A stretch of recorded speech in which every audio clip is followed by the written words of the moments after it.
할렐루야. 벌써 26년 새해를 맞이해서 열흘이 지났습니다.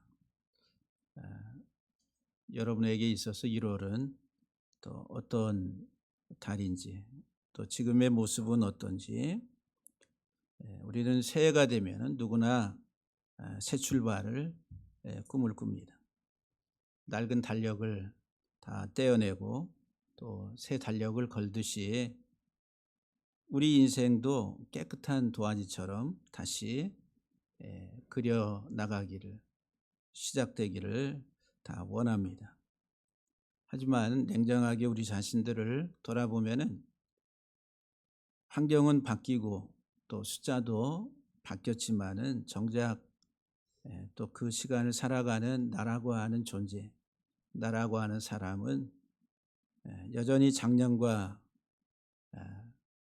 달라져 있지 않는 우리의 모습을 또 발견하게 됩니다. 여전히 우리를 짓누르고 있는 어떤 습관들과 또 과거의 상처나 실패와 또 좌절과 절망의 또 어떤 상실감들, 이와 같은 것들이 새해가 돼서 결심을 하지만은 우리가 새해 설교를 듣고 또 찬양을 하지만 그 뒤에 숨어서 자신을 비웃고 있지는 않는지 우리 자신들을 한번 생각해 볼 수 있기를 바랍니다. 오늘 우리들이 찬양할 때 다 버렸다라고, 세상 모든 것 다 버렸다라고 찬양을 하는데 우리의 삶은 실제로 다 버렸는지 우리 자신들을 돌아보면은 부끄러운 모습들을 우리가 감출 수 없다라고 하는 거예요. 오늘 본문에서 사도 바울은 우리에게 아주 놀라운 선언을 합니다. 보라, 새 것이 되었도다. 보라, 새 것이 되었도다. 누구에게 외치는 어떤 그런 선언이 아니라 자기 자신에게 보라, 새 것이 되었다. 나는 새 사람이 됐다라고 외칩니다. 이 말씀은 단순히 우리가 올해 좀 더 착해 보자라고 하는 어떤 도덕적인 권면이 아니라고 하는 거예요.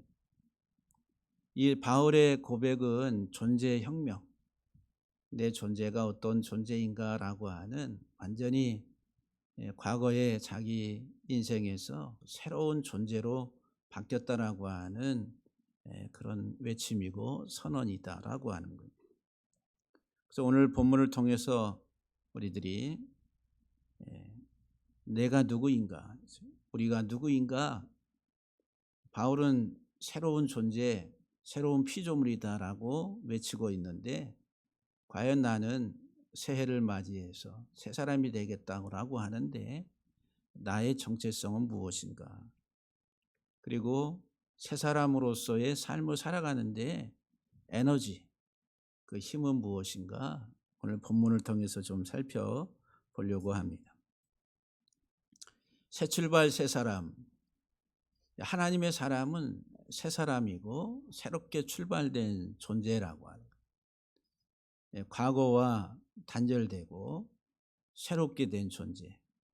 내 존재가 새로워졌구나라고 하는 것들을 인식할 수 있는 사람이 새 사람인데, 오늘 본문을 통해서 우리가 먼저 생각할 수 있는 것은 새 사람의 기본, 새 사람의 출발점, 그것은 이제 하나님 앞에서의 삶이다. 하나님 앞에서의 삶을 의식하고 살아가는 사람. 그러니까 하나님의 눈을 피할 수 없는 존재로 나는 이 세상 살아가는데 하나님 앞에서 살아가는 인생이다라고 하는 것을 깨닫는 거예요. 오늘 11절 말씀을 보면은 우리는 주의 두려우심을 알므로 그랬어요. 우리는 주의 두려우심을 알므로, 이 말을 좀 직역을 하면은 우리가 주의 두려우심을 안 이래로 그랬어요. 그러니까 주의 두려우심이 무엇인지를 알아온 이래로 과거로부터 현재까지 내가 어떤 것을 경험하고 하나님을 안 이래 자기 삶을 이제 이야기하는데, 바울은 내가 하나님을 경험해서 하나님의 두려우심이 무엇인지를 안 이래로 지금 모든 만나는 사람들, 특별히 고린도 교인들에게 계속 설득하고 그리고 확신시키고 있다. 그래서 바울의 이런 세 사람의 출발점은 하나님을 만나는 경험에서 시작된다라고 하는 거예요. 그 하나님을 만나는 경험이 어디냐면은 다메섹 도상이라는 거예요. 대제사장들로부터 이제 예수를 믿는 사람들을 잡아오라고. 그 하나의 그 세상 말로 말하면은 영장을 발부받아 가지고 다메섹에 있는 사람들을, 예수 믿는 사람들을 잡아서 끌어가려고 다메섹을 향해 가다가 그 다메섹 가는 그 도상에서 주의 음성을 듣게 됐다라고 하는 거예요. 그때 이제 바울에게 있어서 놀라운 변화가 있게 됩니다. 하나님을, 주님을 만나는 경험이 있게 됐다는 거예요. 그래서 이제 이 다메섹 도상의 경험이 바울에게 있어서 하나의 인생의 전환점이란 전환점, 180도로 바뀌게 되는 전환점이 다메섹 도상에서의 경험이다라고 하는. 우리가 영적인 하나님과의 친밀한 교통, 그런 하나님 만남의 경험이 없으면은 이런 세 사람의 출발이 곤란하다는 거예요. 힘들다라고 하는 거예요. 바울이 예수님을 만나기 전에는 하나님을 대해서는 비방자요, 박해자하고 폭행자였다. 디모데전서 1장 13절에 내가 전에는 비방자요, 박해자요, 폭행자였으나 그랬어요. 사도 바울이 되기 전에 사울이라고 하는 사람은 철저히 율법주의자, 율법교사. 좀 더 우리가 바울을 이렇게 높여서 이야기한다면은 율법학자예요, 학자, 박사라. 그 유대교의, 전통적인 유대교의 아주 심취한 그런 바울이었다라고 하는 거예요. 그런 바울에게 있어서 나사렛 예수라고 하는 사람이 와서 말하는 것이나 또는 여러 가지 많은 이적을 행하였던 것들이나, 그리고 또 죽었다가 살아났다라고 하는 이상한 이야기를 전파하는 그것들을 믿는 무리들이 오히려 유대교 전통을 깨트리는 이단아로 보였던 거예요. 그래서 유대교의 전통적 그 율법주의자였던 이 바울은 아주 열심히 특심해서 나사렛 예수의 그 죽었다 살아났다라고 하는 그 도를 전하는 자들에 대해서 극렬하게 열정적으로 앞장서서 박해를 했었던 인물이다라고 하는 거예요. 그래서 대제사장들에게 공문을 받아가지고 이 나사렛 예수의 무리 속에 들어가 있는 사람들을 잡아가려고 다메섹으로 가는 길에서 이제 그 정오의 햇빛보다 더 강한 빛이 하늘로부터 이 사울에게 임합니다. 그래서 하늘로부터 음성이 들려요. 사울아, 사울아, 네가 어찌하여 나를 박해하느냐. 이 사울이 하늘로부터 들리는 음성을 들었을 때에 사울은 어떤 소리로 들었을까? 어떤 공포에 떨리는 어떤 그런 아주 엄숙하고 아주 강렬한 어떤 공포스러운 음성으로 들렸을까? 아니면은 따스한 음성으로 들렸을까? 제가 이렇게 사울아, 사울아, 네가 어찌하여 나를 박해하느냐. 안타까운 마음에 아마 하나님의 예수님의 따뜻한 그런 사랑의 음성이 아니었을까 생각합니다. 그러니까 이 사울이 그 음성을 듣고 주여 누구십니까? 나는 네가 박해하는 예수라. 예수님께서 그렇게 말씀을 하세요. 디모데전서 1장 15절에 보면은 바울이 이렇게 고백을 해요. 미보다 모든 사람이 받을 만한 이 말이요. 그리스도 예수께서 죄인을 구원하시려고 세상에 임하셨도다 하였도다. 죄인 중에 내가 괴순이라. 바울은 자기를 찾아오신 예수님, 자기를 찾아와서 자기를 구원하시려고 오셨던 그 예수님, 그 예수님 앞에 섰을 때에 내가 죄인 중에 괴수구나.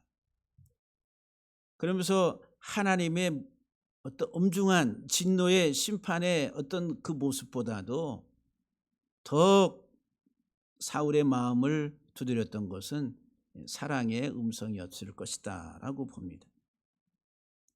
나를 구원하시기 위해서 주님이 찾아오신 것, 다메섹에서의 경험입니다. 가장 악한 사람, 예수님에 대해서 가장 비방하고 폭행하고 해방자였던 자기 자신을 찾아오시는 주님, 그 사랑의 주님을 경험하게 됩니다. 그 음성을 들었을 때에 하늘에서 빛이 임했을 때에 이 사울이 3일 동안 앞을 보지 못하게 돼. 눈이 멀었다 그래. 그것은 주님 만나기 이전까지의 사울의 삶은 소경이라는 거예요. 영적으로 소경. 자기는 율법에 아주 박식한 학자였다라고 생각하고 최고의 율법 교사라고 생각했던, 그리고 하나님을 가장 잘 섬겼다라고 생각했던 이 사울이 진정으로 하나님 보시기에는 소경이다. 소경. 그래서 이제 눈을 멀게 하십니다. 너는 소경이야. 소경됐던 이 사울이 자기가 진짜 소경된 인생을 살아왔다는 것을 하나님이 그 사건을 통해서 깨닫게 하시는 거예요. 그래서 아나니아라고 하는 사람을 보내가지고 안수를 함으로 눈에서 비늘 같은 것들이 벗겨지면서 보게 됐다라고 하는 거예요. 이게 이제 다메섹에서의 사울의 경험이라. 예수님을 만나는 경험. 내가 하나님의 두려우심을 안 이래로, 하나님을 그 다메섹 도상에서 경험한 이래로 바울의 인생은 완전히 바뀌었다라고. 내가 하나님께 알려졌다. 하나님 앞에 자기 자신이 다 드러났다는 거예요.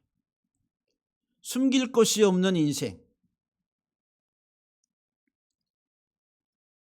그래서 이 바울이 이런 경험을 통해 가지고 자기 인생에 새로운 출발을 하게 됐다라고 하는 거예요.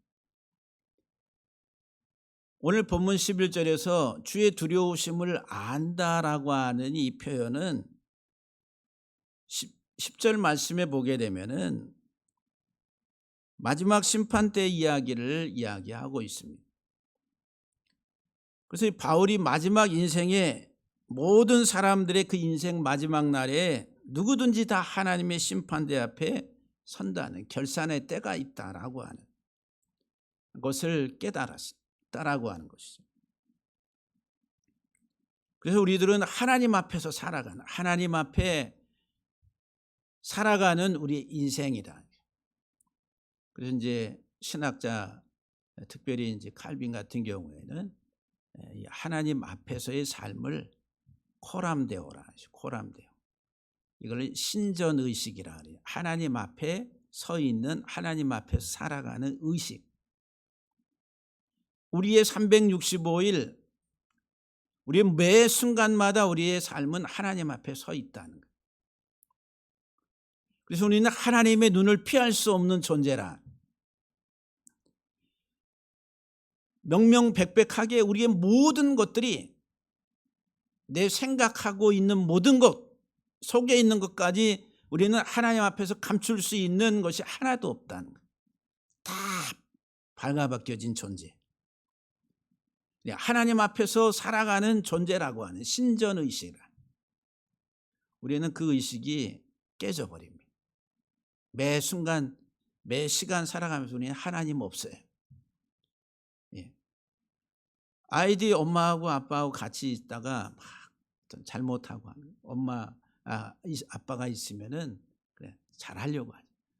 엄마 아빠가 눈에만 안 보이면 어떻게 자기들이 하고 싶은 대로 행동한다.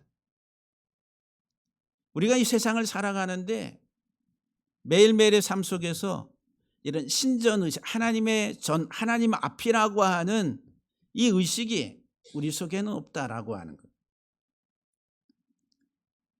그래서 우리들은 하나님을 의식하기보다도 우리들은 세상을 의식합니다.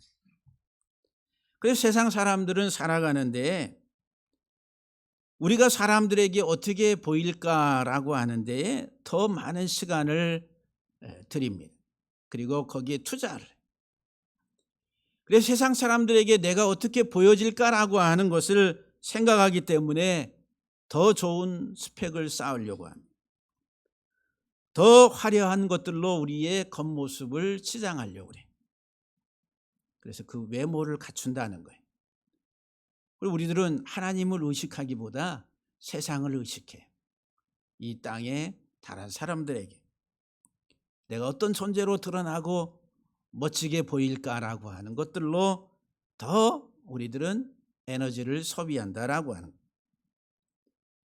장래에 우리는 하나님의 심판대 앞에 설 것이다라고 하는 것들을 생각하면서 오늘 하루하루의 삶 속에서 하나님 앞에서의 진솔함으로 살아가기보다는 우리는 세상의 가치 속에서 살아간다는 거예요.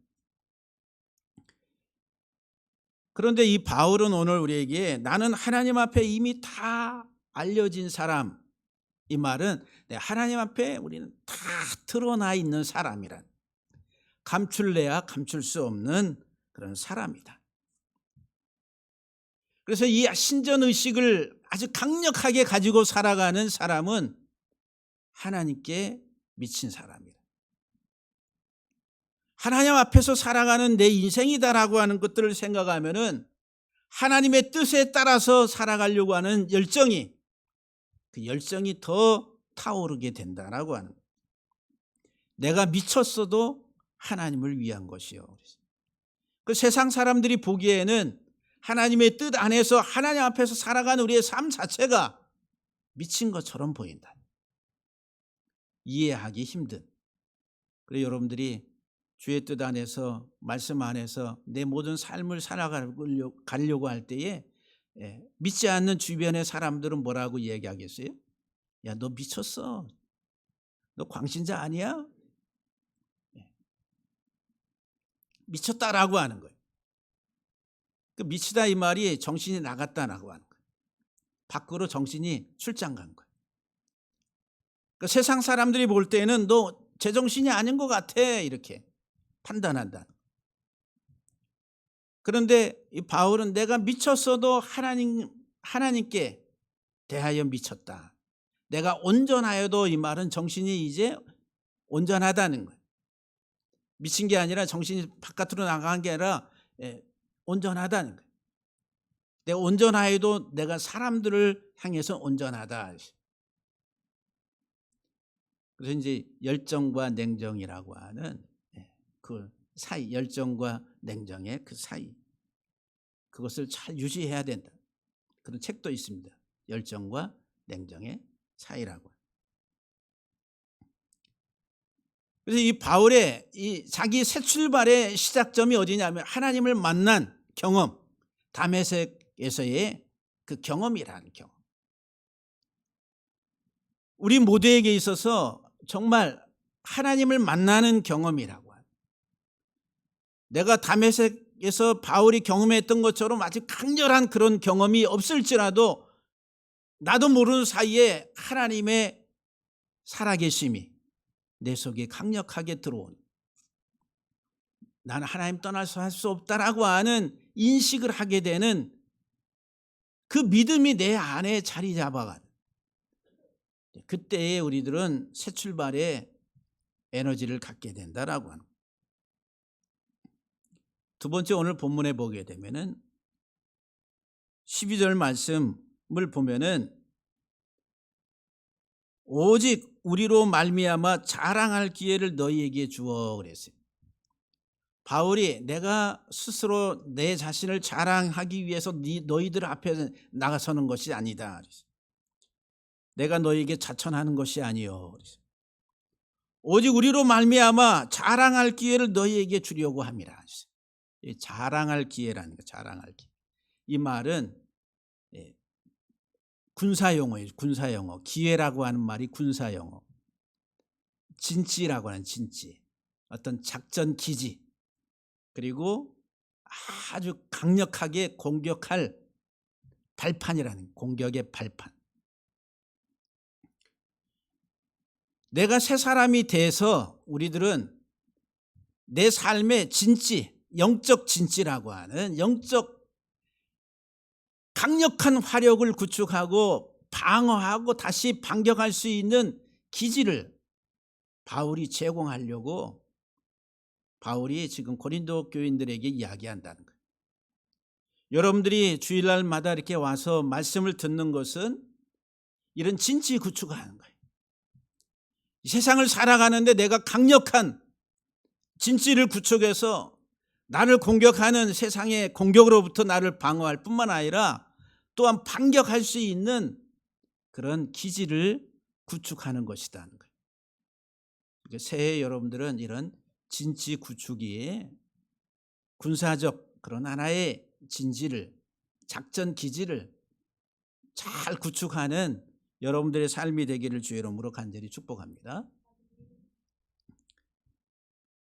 세상 사람들은 우리들을 막 공격을 해요. 세상은 공격합니다. 여러분들 공격을 어떻게 받고 있습니까? 세상이 공격하는 게 있어요. 우리를 공격한 사상적 무기라 그러죠. 사상의 무기, 이념이라고 하는 것들, 철학.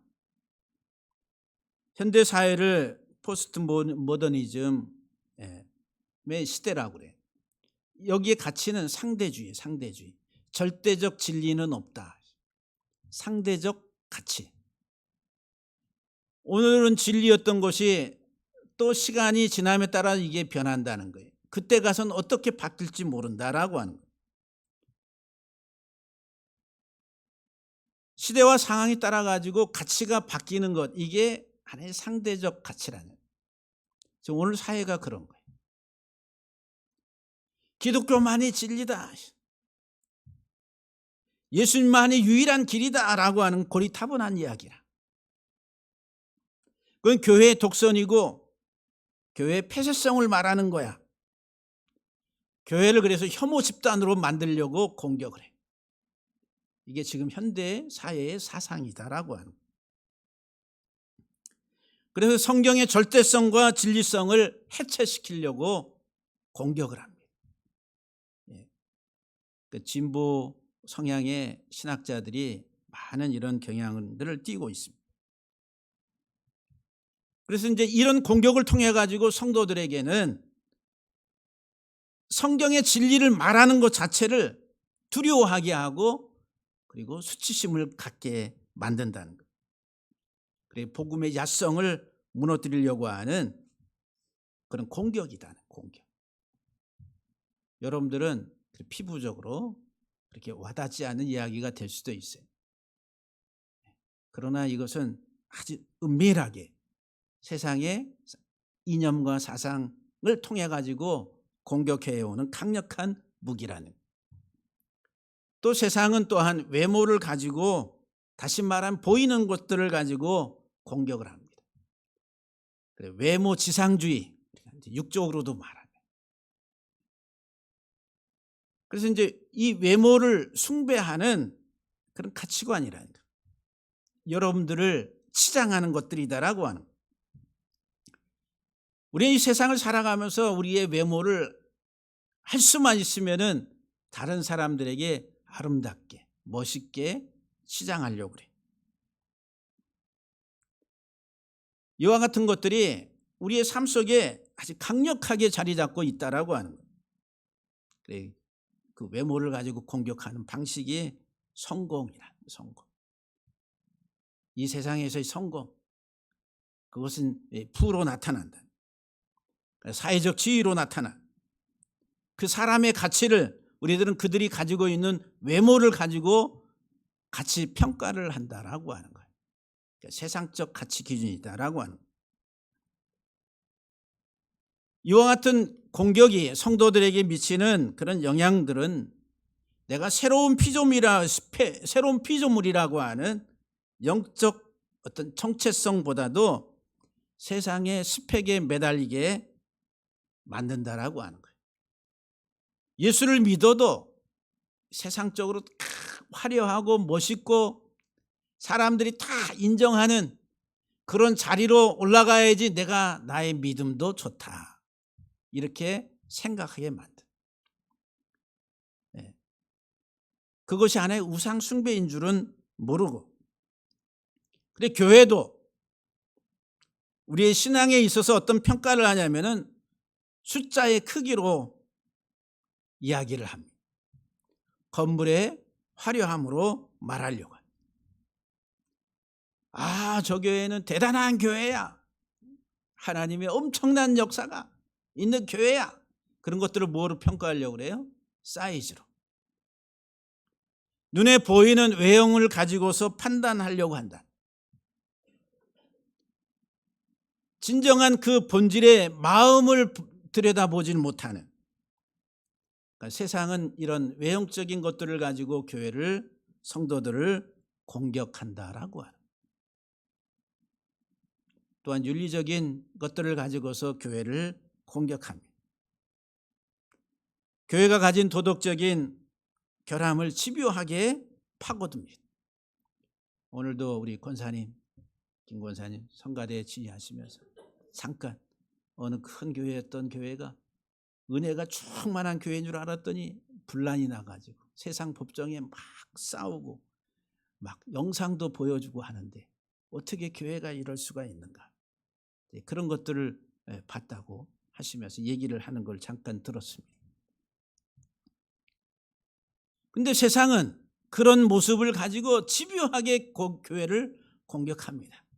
교회는 이래, 교회가 이렇게 타락했어. 그래서 이 세상 사람들에게 교회의 부정적인 시각을 막 더 부각을 시킵니다. 교회가 너무너무 부도덕한 것 같아. 전 교회에 대한 그런 안의 부도덕성에 대해서 매도를 합니다. 그래서 이제 이런 공격을 받다 보면은 이 교회 다니는 이 성도들이 길을 못 펴요. 도대체 왜 저렇게 해가지고, 왜 목사님이 저렇게, 또 교회가 저렇게 해가지고 욕을 먹나? 얼굴을 못 들겠네. 길을 못 펴게 만든다라고 하는. 이런 이제 윤리적인 것을 가지고 또한 공격을 하기도 합니다. 세상의 어떤 분주함 속에서 살아가는 우리의 분주함과 안락함이라고 하는 것들을 통해서 우리를 공격해. 지금 현재 우리 시대에 얼마나 자기 생활, 개인적인 생활이 바쁜지 모릅니다. 왜? 세상에서 살아가려고 하면은 자리 잡고 내가 원하는 세상적인 것들을 이루려고 하면은 너무너무 시간이 없고 바쁘다네. 분주하다는. 그래서 이제 그나마 주일 1시간 주일 예배 드리는 것만도 감사하게 생각해야 됩니다. 라고 이렇게 이야기를 해요. 다른 모든 활동들이 끊어져 나가. 이런 하나의 그 분주함이라고 하는 이 세상의 삶의 그런 하나의 그 모습 속에서 하나님을 섬긴다라고 하는 것들이 참 어렵다라고 하는 이런 의식을 갖게 된다는. 이런 세상을 향한 우리 영적 기질을 잘 구축해야 되는데 이런 공격을 받을 때 끊임없이 우리를 공격하는데 너는 무엇을 가졌느냐? 너가 지금 어떤 기지를 구축하고 이와 같은 공격들을 받을 때 방어하고 견디고 그리고 기회를 타서 공격할 수 있는 반격할 수 있는 그런 기지가 구축되어 있느냐? 사도 바울은 오늘 너에게 자랑할 만한 기지를 너에게 주어 그랬어요. 내가 자랑해야 될 것, 세상의 스펙이 아니라 내가 자랑해야 될 것들은 영적 기지란 영적 기지. 세상이 공격할 때에 그것을 방어하고 오히려 대받아치면서 우리가 당당하게 맞서 싸워서 이길 수 있는 기지를 가져야 된다. 세상에서는 강력한 기지라고 할 수 있는 게 세상의 무기로 말하면은 미국의 항공모함의 하나의 그 뭐라고 할까요? 이 전단이라고 그래. 뭐라고 그래? 항공모함 하나의 주변에 구축함과 뭐 여러 가지 많은 또 이 배들이 쫙 가면서 바다 저 수면 300, 400, 500m 밑에서는 또 잠수함이 쫙. 미국의 항공모함 하나가 웬만한 나라의 전체 국방의 국방력보다 더 강력한 힘을 가지고 있습니다. 어마어마한 거예요. 그러니까는 미국의 항공모함 하나가 여기 한반도로 온다 그러면 북한에 저기 김정은이나 옛날에 김정일 막 벌벌 떨었다는 거 아니에요. 엄청난. 저와 여러분들은 어떤 이 항공모함을 가져야 돼? 그거보다 더 강력한 진지를 구축해야 될 거 아니에요. 벌벌 마귀가 세상이 벌벌 떨 수 있는 그런 진지를 구축해야 된다. 그게 뭐냐면 복음 안에서의 확신이라는 거예요. 나는 새로운 피조물이다. 주님을 만난 경험에서 내가 바뀌어진 나의 존재에 대한 정체성에 대해서 분명한 의식을 가져야 된다. 정말 여러분들에게는 그런 확신에 찬 공격의 발판을 여러분들이 다 가지고 있습니까? 저와 여러분들의 삶에 있어서 강력한 그런 기지가 구축되는 올 한 해가 되기를 주 이름으로 간절히 축복합니다. 세 번째로는 우리 세 사람의 삶의 에너지. 오늘 본문 13절에서 15절에 보면은 14절 말씀에 그리스도의 사랑이 우리를 강권하시도다. 미쳤어도 하나님께 대해 미쳤고 온전하여도 너희를 향해서 내가 온전한 것인데 이 모든 열정과 냉정이라고 하는 이 정상적인 이 삶을 살아가는 에너지는 뭐냐면은 하나님 그리스도의 사랑이 나를 강권한다 그랬어요. 내 의지가 아니라 그리스도의 사랑이 나를 몰아간다는 거예요. 강권하시도다 이 말은 강력한 힘을 가지고 에워싸 가지고 한쪽 방향으로 쫙 몰고 가는. 홍수가 났을 때에 거센 물결이 막 휩쓸고 지나가듯이 하나님의 사랑의 그 물결이 이 사도 바울을 가만 내버려 두지 않는다라고 하는 거예요. 내가 원해서 내 의지로 살아가는 것이 아니라 그리스도의 사랑이 나를 강권하는. 세상이 감당할 수 없는 사람은 바로 이런 사람들이에요. 내가 뭐를 하려고 해서 되는 것이 아니라 그리스도의 사랑의 포로가 되는. 여기 강권하시도다 이 말이. 에워싸서 몰고 간다. 포로로 잡아간다. 저와 여러분들의 배터리, 내 삶의 배터리. 홍진영인가요? 사랑의 배터리가 다 됐나 봐요. 배터리가 다 됐으면 어떻게 배터리가 다 되면 식어가지고 어떻게 움직일 수가 없잖아요. 사랑할 수도 없고. 주님의 사랑의 배터리가 우리들은 그게 무슨 기한이 있는 것도 아니고 용량이 닳아져서 없어지는 것도 아니고 계속 충전이 되는. 그래서 강권하시도다 그랬어요. 그리스도의 사랑이 나를 막 휩쓸고 지나가는 그 삶을 새해 새 사람으로서 살아가는 우리 모두가 되기를 주의 이름으로 간절히 축복합니다. 그러면서 오늘 네 번째에 우리의 의식이 존재의 대선언이라. 17절 말씀에 나는 새 사람이다. 그런즉 누구든지 그리스도 안에 있으면 새로운 피조물이라. 이전 것은 지나갔으니 보라 새 것이 되었도다. 여러분 새 것이 됐도다라고 하는 바울의 이 선언, 이것이 저와 여러분들의 선언이 돼야 돼요. 여러분 새 것이 됐어요? 네? 오늘 본문에 바울의 이 고백은 그리스도 안에 있으면, 누구든지 그리스도 안에 있으면 새로운 피조물이라. 이전 것은 지나갔으니 보라 새 것이 되었도다라고 선언을 합니다. 철저하게 우리들은 예수 안에 있는 사람들이라는 거예요. 누가복음 15장에서 포도나무 비유 가운데 주님은 포도나무고 우리들은 그의 가지라. 가지는 포도나무에 붙어 있기만 하면 절로 열매를 맺는다 그랬어요. 예수 안에 있으면 우리는 다 새로운 피조물이라 하십니다. 거듭난 다메섹 도상에서 주님을 만난 사도 바울의 인생은 예수 안에 있는 인생이라. 내 의지로 되는 것이 아니라 하나님의 사랑에 강건되어서 우리들은 예수 안에 살아가는 새로운 피조물이다라고 선언하고 살아가는, 오늘 사랑하는 성도 여러분들이 한 해 나는 그리스도 안에서 새로운 피조물이다라고 당당하게 선언하시면서 여러분들의 육적인 삶의 모습을 가지고 자꾸 이렇게 묶어두려고 하지 마시고, 이전 것은 지나갔으니, 이전 것은 과거의 나의 그 이전 것은 지나갔다. 보라 내가 새 것이 되었도다라고 선언할 수 있는 여러분들의 믿음의 삶이 되기를 주의 이름으로 간절히 축복합니다. 할렐루야. 기도하시겠습니다.